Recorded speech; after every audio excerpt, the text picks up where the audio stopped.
What a breaking news! It began with a question, a simple one, asked in the unforgiving light of live television. A morning host, tired of the platitudes surrounding the monarchy, posed it bluntly. Did Donald Trump's state visit prove just how valuable the royal family really is? The response was instant, sharp, and unforgettable. They're entirely selfish. In that single phrase, years of whispered doubts and carefully avoided truths were dragged into the open. The monarchy, so often wrapped in ceremony and illusion, was called out for what critics have long accused it of being: self-serving, hypocritical, and indifferent to the people it claims to represent. The exchange ricocheted across social media. Clips of the broadcast spread like wildfire. Viewers who had long questioned the relevance of the crown now had language for their unease. Commentators seized on it, and columnists sharpened their pens.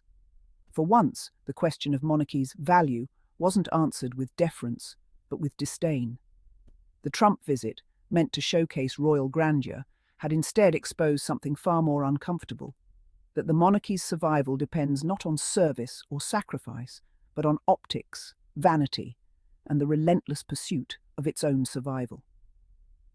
When Donald Trump arrived in Britain for his state visit, the monarchy rolled out its most polished version of itself. The gilded carriages, the banquet halls, the soldiers in bearskin hats, all the symbols of continuity and tradition. To the royal family, the visit was a chance to show the world that Britain's special relationship with the United States was unshaken, that the monarchy remained a pillar of diplomacy. But the reality was far less noble. Trump's visit divided the country. Protests filled the streets, with banners denouncing both the American president and the royals who embraced him. At Buckingham Palace, while King Charles and other senior royals smiled for the cameras, the hypocrisy was impossible to ignore. Here was a family who claimed to embody values of unity, decency, and service. Yet they stood shoulder to shoulder with a leader accused of racism, misogyny, and cruelty. The palace insisted it was protocol, that monarchs must host whoever the government invites. Yet the effort with which the royals flattered Trump betrayed something deeper. They weren't just fulfilling duty, they were exploiting the moment. The lavish photographs, the media spectacle, the pomp, it was all fuel for their relevance machine. And when asked if the visit proved the monarchy's value, critics could not resist tearing off the mask. Far from proving worth, it revealed that the monarchy's currency is hypocrisy. They align themselves with power, not principle. If the monarchy's embrace of Trump felt hollow, it is only because history repeats itself. Hypocrisy is not an accident of the crown, it is its lifeblood. This is the institution that justified empire under the banner of civilization while plundering wealth from colonized nations.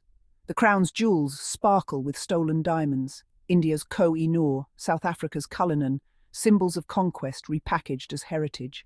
To this day, calls for repatriation are brushed aside with excuses about tradition. This is the family that paraded itself as the embodiment of family values, while silencing scandals within its own walls. Prince Andrew's disgrace remains a permanent stain, one the palace tried desperately to bury. Hypocrisy reigned as the same institution that demanded endless scrutiny of Meghan Markle's every gesture shielded Andrew with silence and carefully crafted press statements. Even during wartime, the monarchy has been accused of hypocrisy.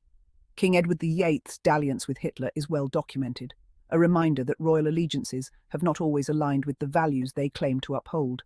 Every generation of royals has repeated the same pattern: preaching service, practicing self-preservation. The hypocrisy is structural, not incidental.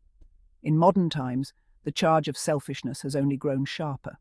King Charles, long portrayed as a champion of environmental causes, continues to live in palatial estates that guzzle energy, while ordinary Britons are told to tighten their belts during a cost-of-living crisis.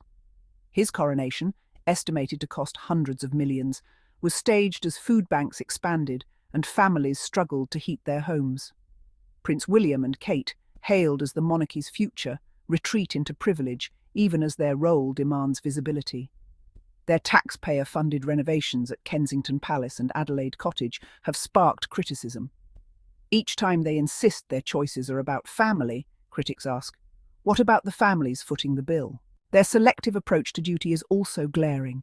They appear for glamorous events and photo opportunities, but when the hard work of connecting with ordinary people arises, excuses multiply.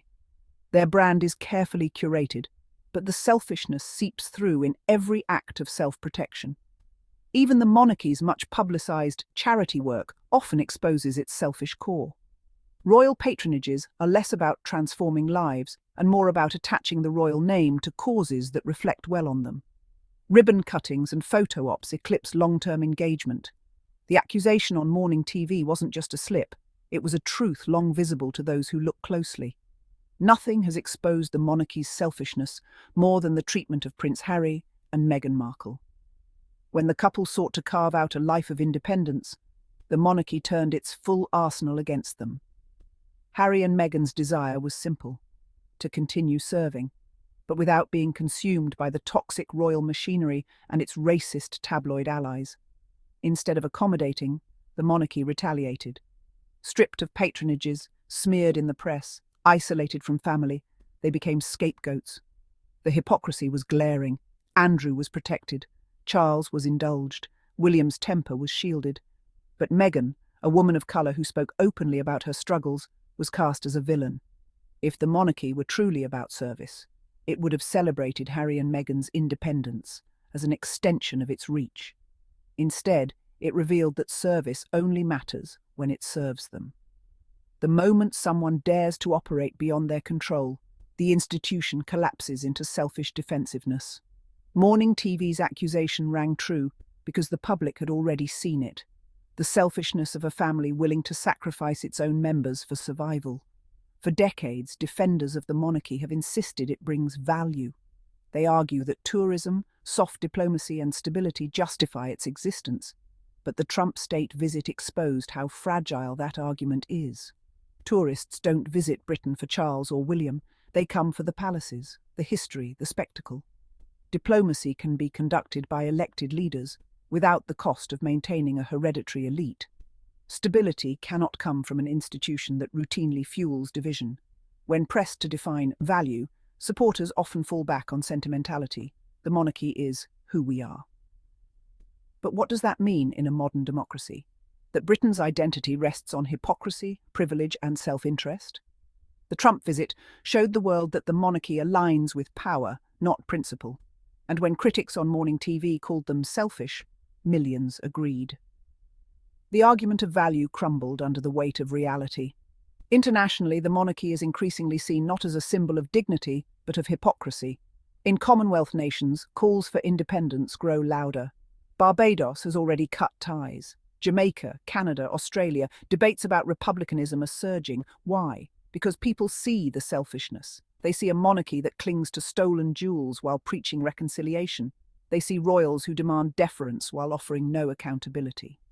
They see a family that weaponizes the press to protect itself while destroying those who threaten its image. The Trump visit was supposed to project relevance. Instead, it projected complicity. In embracing Trump, the monarchy reminded the world that it does not stand for values. It stands for itself. Morning TV did what the monarchy fears most, stripped away the illusion. In saying, "They're entirely selfish," the host captured a truth the institution cannot outrun. For too long, the monarchy has hidden behind pomp and protocol. It has survived by spinning selfishness as duty, hypocrisy as tradition. But the mask is slipping. The public sees the double standards. They see the extravagance in times of crisis. They see the cruelty toward Harry and Meghan. They see the hollow embrace of leaders like Trump. The monarchy cannot forever sustain itself on pretense. The world is changing. Democracies demand accountability. People demand authenticity. Institutions that thrive on selfishness and hypocrisy eventually collapse under their own weight. The Trump state visit was meant to show value.